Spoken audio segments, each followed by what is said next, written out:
ప్రజాపాలన వారోత్సవాలలో భాగంగా సిఆర్ఆర్ పథకం ద్వారా వివిధ గ్రామాల పరిధిలో నూతన రోడ్ల నిర్మాణానికి 20,86,00,000 రూపాయల నిధులు మంజూరయ్యాయని ఎమ్మెల్యే గూడెం మహిపాల్రెడ్డి తెలిపారు.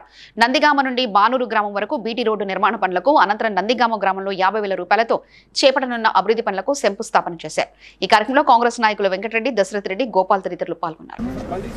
ఈ రోజు పటంచెరు నియోజకవర్గ స్థాయిలో రాష్ట్ర ప్రభుత్వం తరఫున 12 వర్కులు 20,86,00,000 రూపాయలు ఈరోజు నియోజకవర్గ స్థాయిలో శాంక్షన్ కావడం జరిగింది. వాటికి ఈరోజు నియోజకవర్గ స్థాయి ఇనాగ్రేషను నందిగామ, క్యాసారం, పాశిమేలారం మధ్యలో ఇనాగ్రేషన్ చేయడం జరిగింది, లాంచింగ్ చేయడం జరిగింది.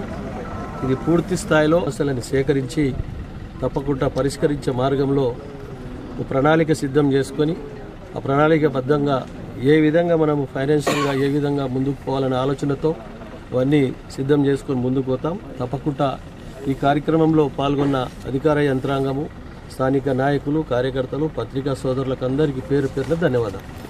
Please like and share, subscribe to BCN Telugu News. Please like, share and subscribe to BCN Telugu News.